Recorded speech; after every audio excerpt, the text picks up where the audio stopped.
Chào mừng các bạn đến với kênh Kiến Thức, kênh chia sẻ kiến thức đồ họa và những tin tức mới nhất. Các bạn đừng quên nhấn like cộng đăng ký kênh để theo dõi video mới nhất nhé. Sau đây chúng tôi xin chia sẻ tin tức mới nhất, nóng nhất ngày hôm nay như sau. Covid-19 tác động đến cơ thể con người như thế nào? Mặc dù còn rất nhiều điều chưa tường tận về virus gây bệnh Covid-19 hiện đang hoành hành trên toàn cầu, nhưng có một sự thật mà chúng ta đều chắc chắn, Covid-19 có thể tác động sâu rộng lên các cơ quan trong cơ thể con người.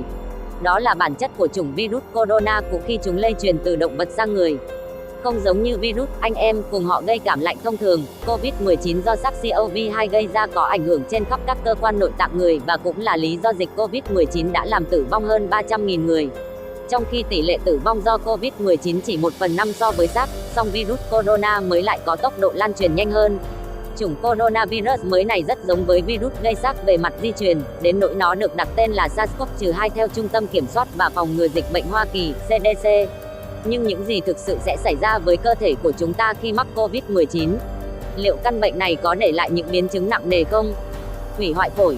Phổi là nơi Covid-19 tác động đầu tiên, do tiếp xúc gần với các giọt bắn từ người nhiễm bệnh và cũng là bộ phận bị tàn phá mạnh nhất. Đối với hầu hết trường hợp đã xác nhận, phổi là nơi Covid-19 tác động đầu tiên, do tiếp xúc gần với các giọt bắn từ người nhiễm bệnh và cũng là bộ phận bị tàn phá mạnh nhất. Virus SARS-CoV-2 cũng tương tự như virus cúm, chúng gây ra bệnh về đường hô hấp. Các triệu chứng coronavirus chủng mới ban đầu là sốt, ho, hắt hơi, sau đó có thể tiến triển thành viêm phổi cấp tính. Các chuyên gia thế giới cho biết những ngày đầu mới nhiễm, virus Covid-19 tấn công dồn dập các tế bào phổi, chủ yếu là lớp tế bào ciliary bảo vệ tế bào niêm mạc màng nhầy. Màng nhầy giúp bảo vệ mô phổi khỏi mầm bệnh và giữ ẩm cho cơ quan hô hấp. Các tế bào ciliary tập trung xung quanh tế bào niêm mạc, dọn dẹp các vật thể lạ như phấn hoa hoặc virus. Trước sự hiện diện của virus ngoại lai, cơ thể chúng ta phản ứng chống lại bằng cách tăng cường sản sinh các tế bào miễn dịch đến phổi để khắc phục những tổn thương. Nếu hoạt động đúng, quá trình viêm sẽ được kiểm soát chặt chẽ và chỉ giới hạn ở các bộ phận bị nhiễm virus. Mặc dù vậy, đôi khi hệ thống miễn dịch bị rối loạn, chúng sẽ tiêu diệt tất cả mà không phân biệt là virus hay mô khỏe mạnh. Khi này, chính cơ thể chúng ta trở thành mối nguy, tình trạng viêm phổi có thể trở nên tồi tệ hơn. Trong giai đoạn 3, tổn thương phổi tiếp tục lan rộng, có thể dẫn đến suy hô hấp.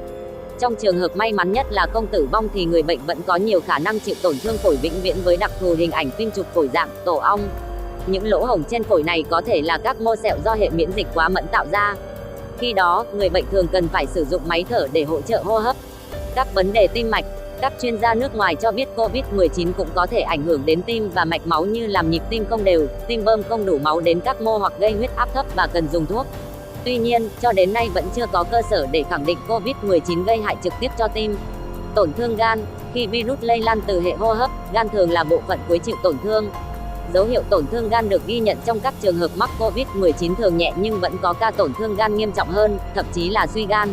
Như vậy phổi là một trong những bộ phận chịu ảnh hưởng nhiều nhất khi mắc Covid-19, đối với người có sức đề kháng kém, việc để nhiễm Covid-19 sẽ nguy hiểm đến tính mạng.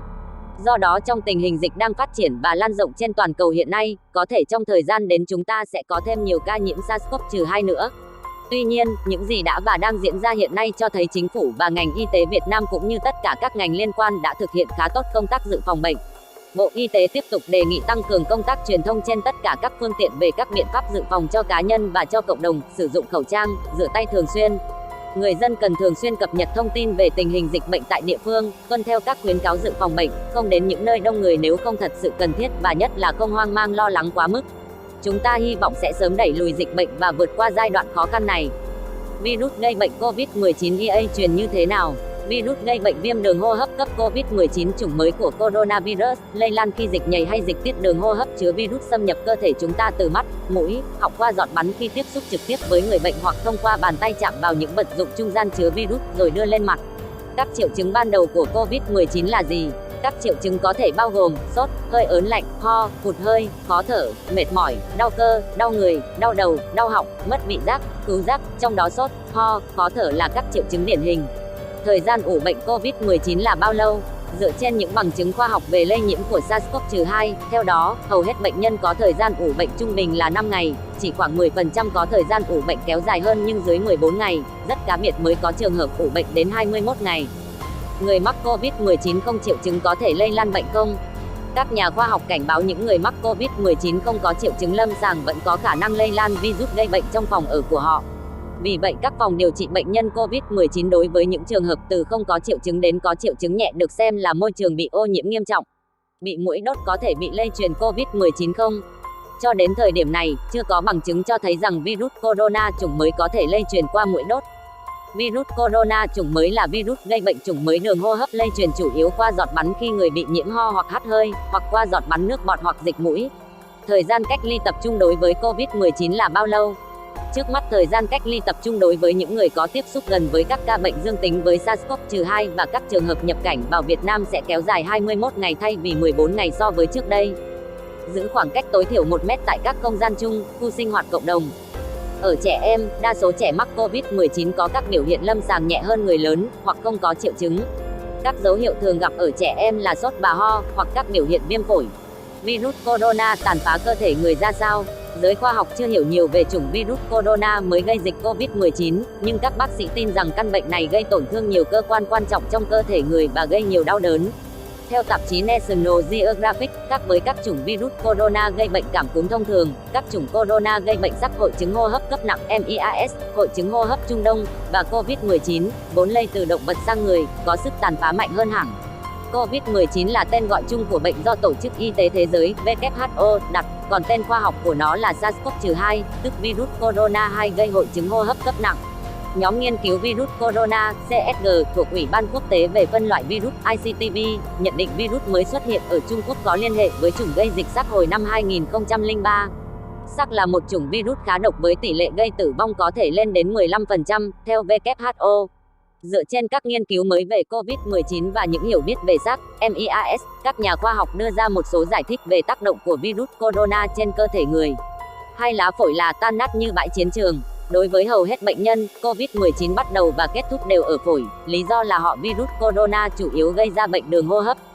Sự lây lan bắt đầu khi một người nhiễm ho hoặc hắt hơi, làm văng những hạt dịch lỏng chứa virus sang người bên cạnh. Các triệu chứng ban đầu khi nhiễm virus corona cũng giống bệnh cúm thông thường, bệnh nhân có thể phát sốt, ho, rồi tiếp tục tiến triển thành viêm phổi hoặc nặng hơn. Sau dịch SARS, WHO quan sát thấy căn bệnh này thường tấn công phổi theo 3 giai đoạn, đầu tiên là xâm nhập tế bào, hình thành nên ổ virus, tiếp theo là gây rối loạn hệ miễn dịch, ví dụ hội chứng bão cytokine, và cuối cùng là gây tổn thương phổi. Không phải bệnh nhân nào cũng trải qua cả 3 giai đoạn, chỉ có khoảng 25% bệnh nhân SARS bị suy hô hấp biểu hiện chính của bệnh nặng. Tương tự, các dữ liệu sơ bộ cho thấy COVID-19 gây triệu chứng nhẹ ở 82% bệnh nhân, số còn lại bị nặng hoặc nguy kịch. Theo giáo sư Matthew B. Freeman, một chuyên gia về virus của Đại học Maryland, Mỹ quan sát thấy bệnh COVID-19 cũng tiến triển như SARS. Những ngày đầu mới nhiễm, virus tấn công dồn dập tế bào phổi, chủ yếu là lớp tế bào ciliary bảo vệ tế bào niêm dịch. Mất đi lớp bảo vệ đó, đường hô hấp sẽ bị chất bẩn, dịch lỏng và virus tràn ngập. Cách thức tấn công này khiến nhiều bệnh nhân COVID-19 bị viêm cả hai lá phổi, đi kèm triệu chứng khó thở, giáo sư Freeman cho biết. Đây là lúc giai đoạn 2 bắt đầu. Trước sự xâm nhập của virus, cơ thể phản ứng bằng cách tăng cường tế bào miễn dịch đến phổi để khắc phục những tổn thương. Nếu hoạt động đúng, quá trình viêm này được kiểm soát và chỉ giới hạn ở bộ phận nhiễm virus. Nhưng đôi khi tế bào miễn dịch bị kích thích quá mức, chúng sẽ giết tất cả trên đường đi, không phân biệt virus hay mô khỏe mạnh. Bệnh nhân càng bị tổn thương hơn bởi chính hệ miễn dịch của họ. Các chất bẩn càng tích tụ trong phổi khiến tình trạng viêm thêm xấu đi, giáo sư Freeman giải thích. Trong giai đoạn 3, tổn thương phổi tiếp tục lan rộng và có thể dẫn đến suy hô hấp. Nếu bệnh nhân may mắn không chết, phổi của họ cũng bị tổn thương vĩnh viễn với những lỗ thủng nhìn như tổ ong. Đó là đặc điểm của SARS và bệnh nhân COVID-19 cũng bị tương tự. Đường tiêu hóa, gan và thận. Trong dịch SARS và MIAS, gần 1/4 bệnh nhân bị tiêu chảy, một đặc điểm quan trọng của bệnh. Hai chủng virus này có thể thâm nhập các tế bào ở ruột non và đại tràng, tạo thành ổ virus và dẫn đến tổn thương gây tiêu chảy. Khoa học chưa rõ virus gây COVID-19 có thâm nhập kiểu này không, nhưng hai nghiên cứu đăng trên tạp chí New England Journal of Medicine và trang Medicship phát hiện nó tồn tại trong phân người, dấu hiệu cho thấy đây cũng có thể là nguồn lây lan, dù chưa chắc chắn. Khi một chủng virus corona gốc động vật tấn công hệ hô hấp, lá gan thường cũng là nạn nhân. Các bác sĩ đã chứng kiến tổn thương gan ở bệnh nhân SARS, MIAS và COVID-19, đa số là nhẹ nhưng nếu nặng có thể dẫn tới suy gan. Một khi virus đã đi vào đường máu, chúng có thể bơi đến bất cứ bộ phận nào trong cơ thể. Gan lại là bộ phận quan trọng của hệ tuần hoàn. Men gan cao là dấu hiệu cảnh báo, chuyên gia Anna Suffolk của Đại học Michigan, Mỹ giải thích. Thông thường, khi gan, phổi đã suy thì thận của bệnh nhân đó nhiều khả năng cũng bị ảnh hưởng. Khoảng 6% bệnh nhân SARS và 25% bệnh nhân MIAS bị tổn thương thận cấp. COVID-19 cũng có biểu hiện tương tự theo các nghiên cứu ban đầu. Đây không phải biến chứng thường gặp nhưng lại rất nguy hiểm, khoảng 91,7% bệnh nhân SARS bị suy thận cấp không qua khỏi, theo một nghiên cứu năm 2005 đăng trên tạp chí Kidney International. Theo giáo sư Caneng Lai, Đại học Hong Kong, suy thận cấp ở bệnh nhân SARS không hẳn do virus trực tiếp gây ra, nó có thể là một loạt nhiều yếu tố như huyết áp thấp, nhiễm trùng huyết, thuốc kháng sinh, suy đa phủ tạng do hội chứng bão cytokine. Phụ nữ có thai và virus corona.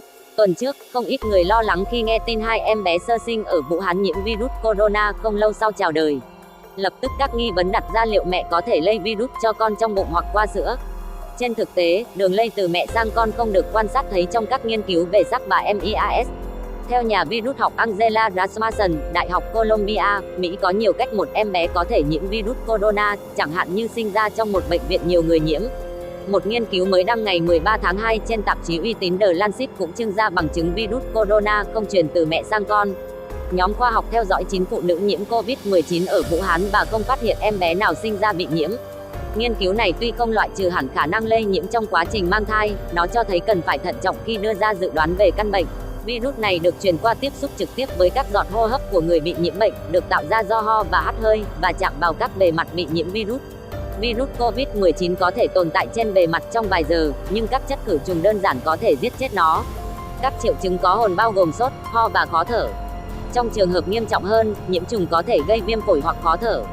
Hiếm gặp hơn, bệnh có thể gây tử vong. Những triệu chứng này tương tự như cúm hoặc cảm lạnh thông thường, phổ biến hơn rất nhiều so với COVID-19.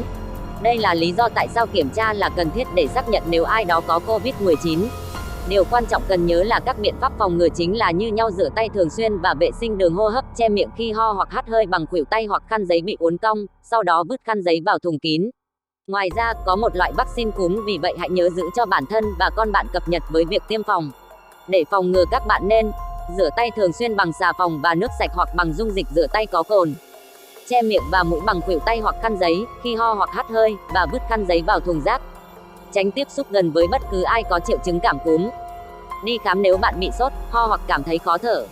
Cảm ơn các bạn đã xem video, chúc các bạn có một ngày thật may mắn, sức khỏe nhé.